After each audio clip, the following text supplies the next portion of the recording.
Hey fam, this is Carolyn, your BFF, your best food friend, and you've caught me at a very awkward moment. I gotta break down my chickens.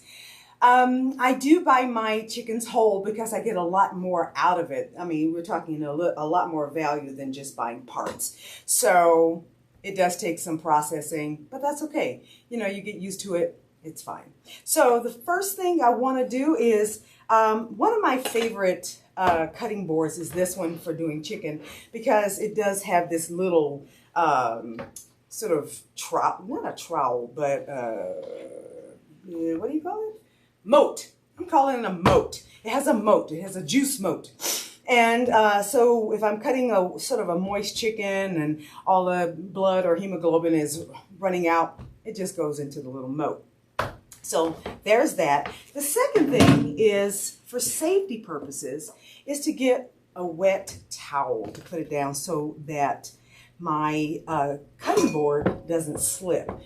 That's going to help you avoid some, you know, possible cuts and slips, things like that. So put that right on top. Boom, boom, boom. Secure. So the next thing, I want to make sure I have all my things I need. So I have my sharpened knife, and I ran it through my electric sharpener. I really wanted to get as sharp as possible. Again, this won't be terribly elegant, but we're doing it. I have some kitchen shears that I need to cut, you know, smaller bones. And I have my cut glove, because if I don't do it, my husband will get upset, because he bought them for me because he doesn't like me to get cut, and I do it a lot. The next thing I do have, in case I have, you know, sometimes when you get a whole chicken, they pack in like the kidneys and the liver and the neck. And I save those pieces for my stock. So I typically have like a container like this in the freezer, just waiting to fill up so when I make my stock. So that's there. But it turns out these chickens did not come with that. So we'll just move that out of the way. The next thing is a little bowl. I'm going to be capturing or harvesting all the skin and fat I can off of my whole chicken, because I'm going to fry that and render the fat down to make chicken schmaltz. If you have not cooked with chicken schmaltz, you're missing it. It is delicious. It adds that flavor. Put it on some potatoes before you roast them. Mama, yes. Your best friend, your BFF, your best food friend would not steer you wrong. Okay, so we're ready for that. And then I have a larger bowl just to capture all the larger pieces that I cut up. So let's just get started. Put it on the cut glove. Now I can, once I'm done with this whole project, I can just throw this in the washer, because it is going to get chicken on it. So let's get one chicken. Ooh, come here. All right. You know what? I should pat that dry with a little paper towel. Let me do that. Sorry about that. Just get it dry, just so we're not, you know, too slippery of a chicken. All right, we're good. So what I tend to do, whether this is right or wrong, but I start with my breast and cut down the middle. Yeah, that knife is sharp. And I spread that out. And when you spread it out like that, mush it down, this is going to be your spatchcock chicken that you probably see in recipes. It's just splayed open for easier grilling or roasting. So there you go, spatchcock chicken. Now what I'm seeing now is inside here, I see some fat that I do want to harvest off of there, because that's going to be part of my schmaltz. All right. What I do then is I go in with some scissors and cut these fine rib bones. There we go. There we go. That's a bigger bone, so we'll deal with that. All right. Yeah. Let's just try to cut away as much as possible. Yeah, there we go. Nice. Getting a good pair of kitchen shears will save you in the end. Trust me on this, friend. All right, so we get down there, cut that up. And I've seen some people do like zzz, zzz, zzz with the chicken. They have really sharp knives, and I'm like, where do you get that knife from? So just gonna cut some of this away. All right, so now I'm gonna cut through some of this bone. I'm gonna bend it here so you can see where you're gonna have your best cut, where it's not gonna fight you too much. Just right under there, if I can. There we go. Yes, there we go. Ha! So, half a chicken. There you go. So we're going to do the other side. Just follow the bone down. All right. And now you have 2 halves. Now I'm going to be saving this back again for my stock, but what I want to get off of it is this skin for my schmaltz. So see if I can pull this off. All right, you're going to be obstinate. That's fine. I got you.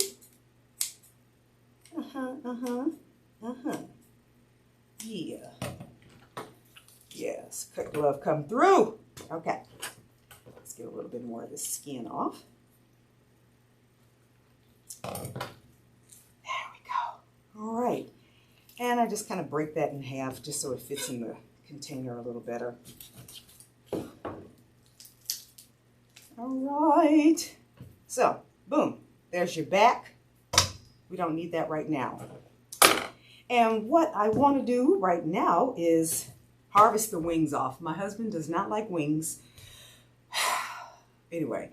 But what I do is I use them to test out a new sort of spice blend I'm doing, just to experiment with. So what I want to do here is try to find that joint, kind of get it to reveal itself somewhere in there.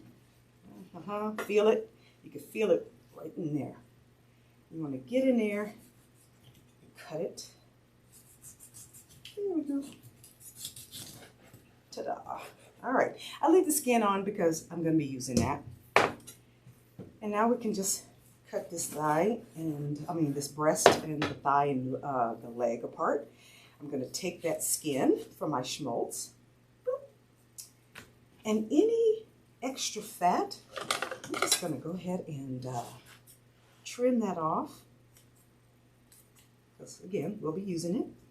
Any extra, oh, there you go, hi. Oop. All right, so now we got one breast right there. And then we're going to do kind of the same with this, the thigh and the leg. You can just really pull it right on off. Boom. Is it? I'm not sure. Because we really just want the fat and the skin. We don't want too much flesh on this to fry out for our schmaltz. Okay? There. Let go. Boop. We can always put that into some stock.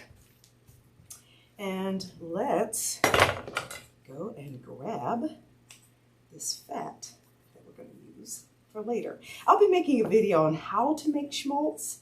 It's really just fine. You're just rendering the fat down. And then you'll get these chicken cracklings with the skin. So delicious. So let's do that. There. When we were finding that we really weren't eating the skin on the chicken, I'm like, well, what else can we do with that? There we go. You don't need that, whatever part that is. Piece of cartilage. Boop. Gone. All right.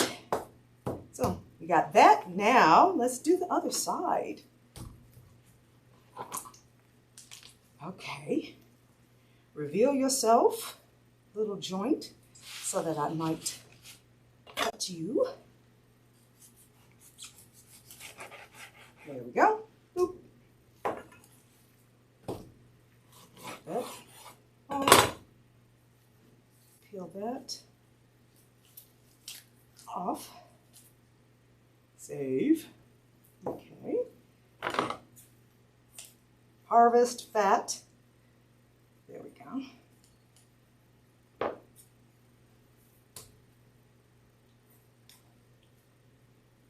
Ooh. Now I'm wondering, are you one of those people that don't wash your chicken before you start working on it or processing it? I'm a chicken washer. I figure it's probably been rolling around in some conveyor belt somewhere. So I just want to give it a good rinse. And I wonder what people are really afraid of. If you clean your countertops, what are you really afraid of? It just kind of blows me away. So do what you want in your own house, own self house. Your BFF says so. And enjoy your food, man. People just have an opinion about everything. All right, so I think we got enough off of that. Let's do this very large breasts here.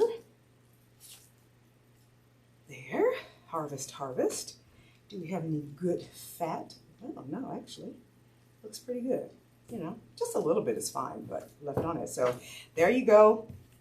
Harvested fat and skin from our whole chicken to make our schmaltz.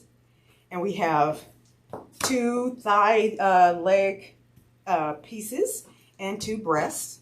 And so I'm gonna break this other chicken down and get these either marinated or in the freezer. I'm not sure what exactly I'm gonna do at this moment, but I want to show you this just so you know, again, not the most elegant, but I get the job done. So this is Carolyn, your BFF, your best food friend. I will see you later. Like I said, we'll make the schmaltz and I'll videotape that, and we'll be talking soon about some really good food. Talk to you later, friend. Bye.